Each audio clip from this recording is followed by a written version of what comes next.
हमारे चैनल में आपका बहुत बहुत स्वागत है। सभी को मेरा नमस्कार। आज मैं आपको सुनाऊंगी वैशाख पीपल पूर्णिमा की कहानी। वैशाख पीपल पूर्णिमा की कहानी बहुत ही शुभदायक होती है। वैशाख पूर्णिमा के दिन इसे ज़रूर सुनना चाहिए। तो आइए वीडियो शुरू करते हैं।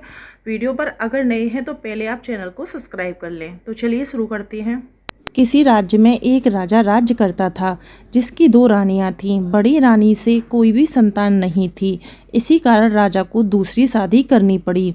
पहले तो राजा कभी कभी बड़ी रानी के पास चले जाया करते थे, लेकिन जब छोटी रानी के 2 पुत्र हुए तब राजा ने बड़ी रानी पर ध्यान देना बिल्कुल भी बंद कर दिया। अब वो बड़ी रानी के कक्ष में भी नहीं जाते थे। बड़ी रानी पहले तो बहुत दुखी होती थी, लेकिन बाद में उनने इस दुख से समझौता कर लिया कि यही मेरा भाग्य है और इसी ऐसे ही मुझे रहना है। तो बड़ी रानी अपना सारा समय पूजा पाठ में व्यतीत करने लगी।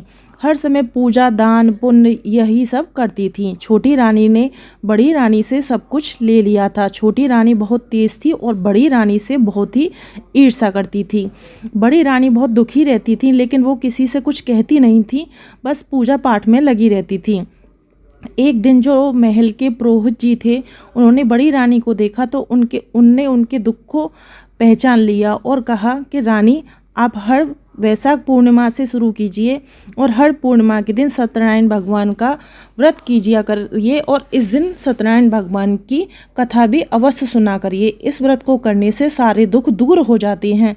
तो रानी कहती हैं, पुरोहित जी, आपने मुझे बताया है तो आप मुझे व्रत कथा भी बताएं और पूजा विधि भी बताएं कि इस व्रत को मैं कैसे करूं और इसकी क्या पूजा विधि है।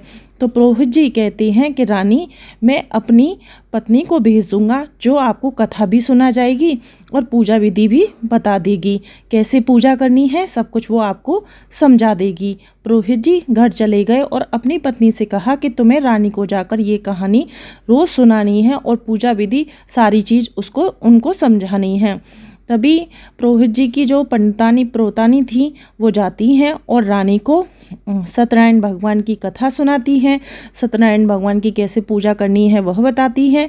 तो रानी कथा सुनती हैं, पूजा करती हैं और सत्यनारायण भगवान के साथ वह पीपल की भी पूजा करती थी। तो इन तीनों चीज़ों की पूजा करने के बाद रानी को जब प्रोतानी कथा सुना के जाती थी, इसके बदले में रानी प्रोतानी को 1 सोने की मोहर दिया करती थी। तो हर पूर्णिमा को वो सुनाने आती थी। एक दिन जब वो प्रोतानी जा रही थी तो छोटी रानी की प्रोतानी पर नज़र पड़ी। तो उनने पूछा कि तुम यहाँ पर क्यों आती हो। तो प्रोतानी बोली कि मैं बड़ी रानी को सत्यनारायण भगवान की व्रत कथा सुनाने आती हूँ और पूजा विधि और पीपल की पूजा कराने आती हूँ। तो छोटी रानी ने पूछा कि सच सच बताओ कि इसके करने से क्या होता है। तो प्रोतानी कहती हैं कि इसके करने से सभी कष्ट दूर हो जाते हैं, सभी मनोकामनाएं पूर्ण हो जाती हैं और संतान की प्राप्ति होती है।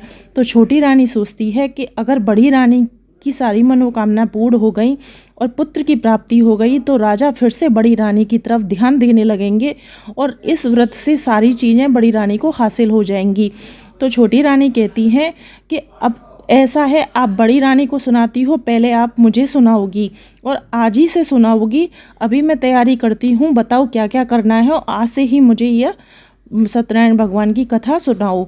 तो प्रोतानी छोटी रानी को कथा सुनाने लगती हैं और बदले में 100 मोहरें दे देती हैं। बड़ी रानी बेचारी 1 ही मोहरें देती थी क्योंकि उनके पास कुछ था ही नहीं। और छोटी रानी उनको लालच दे के 100 मोहरें दे देती हैं और कहती हैं कि अगली बार से जब आओगी तो पहले मुझे सुनाओगी, उसके बाद बड़ी रानी के कमरे में जाओगी। तो प्रोतानी कहती हैं हाँ हाँ क्यों नहीं, क्योंकि उनको थोड़ा सा लालच आ चुका था। जब वो घर पहुंची तो पुरोहित जी पूछते हैं कि इतनी देर आज कहाँ हो गई। तो वो सोचती हैं कि अगर मैं सच सच बता दूंगी तो पुरोहित जी बड़े ईमानदार थे, सच्चे थे, तो वो मुझे डांटेंगे। अगर मैं कहूँगी कि छोटी रानी ने ऐसा किया तो मेरे ये धन भी वापस कर आएंगे, क्योंकि वो बहुत ईमानदार थे। तो वो झूठ बोल देती हैं कि आज बड़ी रानी को पूजा कराने में मुझे काफ़ी समय लग गया क्योंकि वह व्यस्त थी। और उस धन की जो मोहरें थी उनको दुबका देती हैं कि पुरोहित जी को कहीं पता ना चल जाए। अब ऐसा ही होता रहा कि पहले रानी के यहाँ जाती, फिर प्रोतानी को लालच आ गया। जब वो बड़ी रानी को कथा सुना रही थी पूर्णमासी के दिन, तो बड़ी रानी से बोली कि जल्दी जल्दी पूजा करो, मुझे और भी जगह जाना है। तो रानी जल्दी जल्दी पूजा करती हैं। तो जो प्रोतानी थी वो आधी अधूरी कहानी सुनाती हैं। तो रानी कहती हैं कि प्रोतानी आप जल्दी जल्दी कहानी सुना दो, पर आधी अधूरी कहानी मत सुनाओ, ऐसे आधी अधूरी कहानी नहीं सुनाते हैं। तो प्रोतानी कहती हैं कि एक मोहर में तो ऐसे ही पूजा होगी, ऐसे ही कथा सुनाई जाएगी। छोटी रानी मुझे एक बार कथा सुनाने की 100 मोहरें देती हैं, आप मुझे क्या देती हो? तो रानी कहती हैं कि जब मैं उद्यापन करूंगी तो उद्यापन में तुम्हें बहुत ही अच्छी दक्षिणा दूंगी। तो प्रोतानी को लालच आ जाता है और फिर वो अच्छे से पूजा कराने लग जाती हैं। जब वैशाख माह की पूर्णिमा आती है तो रानी को व्रत करते करते 1 साल हो जाता है और 1 साल बाद वह अपने व्रत का उद्यापन करती हैं। तो उद्यापन की सारी का तैयारी करती हैं, तब प्रोतानी आती है और व्रत कथा सुनाती है, पूजा कराती है। और इसी के साथ रानी पीपल के पेड़ की भी पूजा करती हैं। पीपल के पेड़ की पूजा करने के बाद उद्यापन पूजा जो समाप्त होती है तो प्रोतानी बड़ी रानी से कहती हैं कि आपने कहा था कि आप मुझे उद्यापन में अच्छी दक्षिणा देंगी, तो अब मेरा दक्षिणा का समय आ गया है, आप मुझे दक्षिणा दे दीजिए। तो रानी सोचती हैं कि मेरे पास तो कुछ भी नहीं है, मैं इसे क्या दूं। तो रानी उस प्रोतानी को अपनी माँ की जो साड़ियाँ थीं, जो माँ के यहाँ से साड़ियाँ लाई थीं, उसका बक्सा निकालती हैं और एक उसमें से साड़ी निकालती हैं जो सच्चे गोटे की और जिसमें हीरा पन्ना जड़े हुए थे, उनकी साड़ी उस प्रोतानी को दे देती हैं। प्रोतानी बहुत खुश हो जाती है। प्रोतानी कहती है बहुत ही अच्छी है। तो रानी कहती है मुझे बहुत खुशी होगी अगर तुम इसे यहीं से पहन कर जाओगी। प्रोतानी कहती है हाँ हाँ क्यों नहीं, मैं यहीं से पहन कर जाऊँगी। तो वो उस साड़ी को पहनकर वहीं से जाती हैं। तो छोटी रानी कहती हैं रुको, आज तुम्हें उद्यापन में क्या दक्षिणा मिली? तो वो कहती हैं कि ये जो साड़ी मैंने पहनी है सच्चे गोटे की और हीरा पन्ने की, ये मुझे बड़ी रानी ने दक्षिणा में दी है। तो रानी को बड़ा दुख होता है, छोटी रानी को, और वो बहुत गुस्सा हो जाती हैं। राजा आती हैं, राजा पूछते हैं रानी क्या हुआ, तुम ऐसे गुस्सा क्यों हो, खाना पीना क्यों नहीं खा रही? क्योंकि वो कोप भवन में जा चुकी थी। तब रानी सारी बात राजा को बताती हैं कि बड़ी रानी ने आज इतनी अच्छी साड़ी प्रोतानी को दी है जो सच्चे गोटी की थी और इसमें हीरे भी लगे थे।